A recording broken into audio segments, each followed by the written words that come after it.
June 28, 1926. During this week, millions of people around the world followed the same stories. A powerful earthquake devastated an island in the Mediterranean. Former war heroes stood trial for plotting to assassinate the founder of modern Turkey. Mexico moved dangerously close to a religious civil war. The world's biggest movie star believed his greatest coming back had finally arrived. Chinese workers challenged foreign powers inside their own country. Chile and Peru came within reach of another war over a strip of desert. And one ambitious general prepared to reunite a nation that has been torn apart for more than a decade. For the first time in history, millions of people could experience this event almost simultaneously. They listened on the radio, read the morning papers, and argued about the same headlines hundreds or even thousands of miles apart. These were the 7 biggest stories of the week ending June 28, 1926. Number 1. The Rhodes Earthquake. On June 26, 1926, a powerful magnitude 7.7 earthquake struck the eastern Mediterranean without warning. In just a few seconds, an entire section of the Greek island of Rhodes collapsed into rubble. The village of Archangelos suffered the worst damage. Stone houses that had stood for generations suddenly disappeared beneath clouds of dust and fallen masonry. At least 12 people lost their lives, and thousands found themselves homeless overnight. Survivors rushed into the street as walls cracked apart around them. Many began digging through the ruins with their bare hands, searching for relatives, neighbors, and friends trapped beneath the debris. But the terror did not end when the shaking stopped. Aftershocks continued to rattle the island again and again. Each new tremor sent fresh waves of panic through the population. By nightfall, thousands of people refused to return to their homes. Parents gathered their children in open fields. Families slept in public squares. Entire communities chose the cold ground over the fears of another collapsing roof. The earthquake's reach extended far beyond Rhodes. Buildings shook in Cairo and Alexandria. The tremors spread across the eastern Mediterranean, startling millions who suddenly realized how fragile their world could be. And by the end of the week, one image appeared in newspapers across the region: an entire island sleeping beneath the open sky. Not because they had nowhere to go, because they no longer trust the ground beneath their feet. Number 2. The Atatürk assassination trial. In June 1926, Turkey watched an extraordinary fall from grace. The men accused of plotting to kill Mustafa Kemal Atatürk were no strangers. Just a few years earlier, they had fought beside him to destroy the Ottoman Empire and build a new nation from its ashes. Together, they had changed the course of history. Now they stood trial for treason. Prosecutors claimed the group planned to ambush Atatürk's car during a visit to Izmir. Gunmen will open fire. Bombs will finish the attack, and escape boats waiting nearby. The plan failed only because one of the conspirators lost his nerve and revealed everything before the attack could begin. The arrests stunned the country. Military heroes, former ministers, members of parliament, some of their very men who had helped create the new Turkey, now stood accused of trying to murder its founder. Newspapers followed every detail. Crowds argued over every accusation, and a question divided the nation. Had Turkey narrowly escaped a deadly betrayal, or was Atatürk using a real conspiracy to remove every rival who still threatened his power? Nobody knew. But one fact was impossible to ignore. The men who had once united to bring down an empire were now fighting each other for control of what came next. Number 3. The Mexican Religious Crisis. In June 1926, Mexico moved dangerously close to a religion war. President Plutarco Elías Calles wanted to weaken the power of the Catholic Church and strengthen the authority of the state. So he signed a new law that shocked millions of Mexicans. Priests could be arrested for openly challenging the government. Religious schools could be shut down. Church property could be seized. And in some cases, even wearing a priest's cassock in public could lead to punishment. For Calles, it was a necessary step toward a modern secular nation. For millions of Catholics, it felt like an attack on their way of life. Churches filled with worried worshippers. Priests deliver emotional sermons from the pulpit.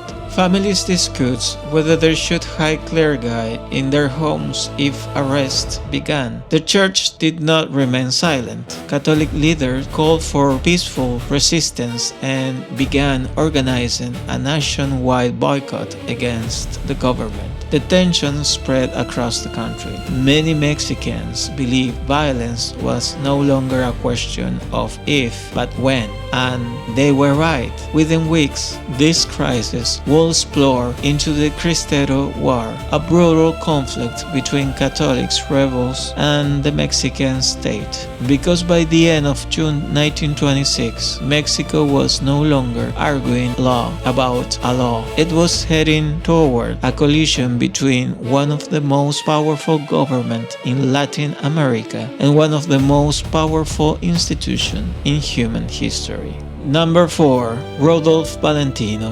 In June 1926, the most famous movie star in the world was finished to prove he still belonged at the top. Rudolph Valentino had spent years at Hollywood's ultimate heartthrob. Women adored him, critics mocked him. Newspapers questioned everything from his lifestyle to his masculinity. Now he was betting his future on a new film, The Son of the Sheikh.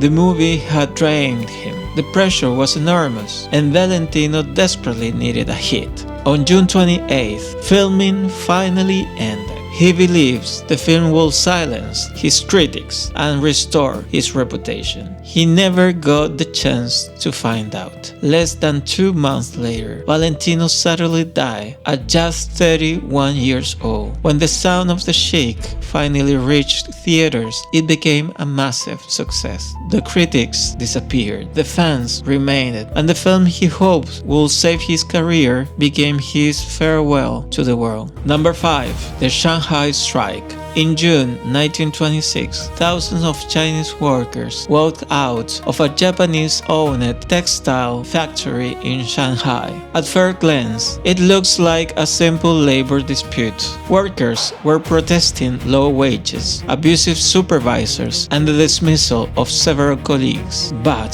this was not an ordinary strike. Decades earlier, China has lost a series of humiliation wars and been forced to hand part of Shanghai over the foreign powers. By 1926, foreign governments still control entire districts of the city with their own police, courts, and laws. That meant Chinese workers could be arrested by foreign police on Chinese soil, and many Chinese had grown tired of it. And the strike spread. Thousands of workers left the factories and brought productions to a halt. The Japanese company behind the mills began losing money. International contracts were delayed. Foreign authorities deployed armed police to protect the factory and prevent unrest from spreading. The tension quickly grew beyond wages and working conditions. For many workers, it became a question of dignity. For many nationalists, it became a question of sovereignty. How China called itself independent is for foreign still controlled part of its largest city, the entire country watched nervously. Only a year earlier, police had opened fire on protesters in Shanghai. Many feared it could happen again. This time, the strike ended in a hand-fought compromise. The company was forced to negotiate, and some arrested workers were released, but the deepest conflict remained unsolved. Because by the end of June 1926, Shanghai was no longer arguing about a factory. It was exploring a question that will shape China's future. How long will the Chinese people tolerate foreign powers controlling Chinese soil? Number 6. The Tacna-Arica Crisis. In June 1926, two South American presidents were running out of options. Chile's president, Emilio Figueroa, insisted the country had earned Tacna and Arica after winning the War of the Pacific. The Peru's president, Augusto B. Leguía, argued the provinces had been under Chilean control for more than 40 years and demanded the promised vote that will allow the people to choose their future. The United States stepped in to prevent another war. President Calvin Coolidge appointed General William Lassiter to oversee the plebiscite. Then everything collapsed. During the week ending June 28th, Lassiter announced that a free election was impossible. He concluded that intimidation had made a fair vote unattainable and officially canceled the entire process. The decision stunned South America. Many Peruvians celebrated. To them, it proves Chile's administration had made a fair vote impossible. Many Chileans felt betrayed. After governing the territory for more than 4 decades, they believed the United States had unfairly blamed Chile and threw out the very vote that it was supposed to settle the dispute forever. Within days, Chilean troops returned to reinforce Arica. Crowds gathering in both countries. Many believed another war was only days away. It never came. 3 years later, a new treaty finally ended the dispute. Peru recovered Tacna. Chile kept Arica, but in June 1926, millions of South Americans believed 40 years of unfinished history were about to explode. Number 7. The army that tried to reunite China. In June 1926, China wasn't really one country. After a fall of the Qing dynasty, the central government had collapsed. Powerful warlords divided the nation into rival territories, each with its own army, taxes, and laws. Millions of Chinese had spent more than a decade living through constant fighting, corruption, and uncertainty. Then one man decided to change it. His name was Chiang Kai-shek. The commander of China's National Revolutionary Army believed the country could only survive if it became one nation again. During the week ending June 28, he finalized the order for an extraordinary combo. Nearby, 100,000 soldiers began moving north. Their mission was to defeat warlords commanding more than 500,000 troops and reunify China by force. Across the country, people watched with mixed emotions. Many hoped the campaign will finally end years of chaos. Another feared another devastating civil war. Families living along the route packed their belongings and prepared to flee before the army arrived. The fighting has not yet begun, but everyone knew it was coming. Within weeks, the Northern Expedition will become one of the most important military campaigns in modern Chinese history, because in June 1926, China wasn't simply preparing for another war. It was gambling its future on one final attempt to become a nation again. 100 years ago, an island disappeared beneath the rubble. Former heroes were accused of treason. Millions of Mexicans feared for their faith. The world's biggest movie star celebrated his last film. Chinese workers challenged foreign powers. Chile and Peru stood on the edge of war, and one general set up to reunite a broken nation. The world was different, people were not. And while all of this was happening, on June 26, 1926, a baby boy was born in San Francisco. His name was Melvin Kaminsky. One day, the world will know him as Mel Brooks. But that story was still waiting to begin.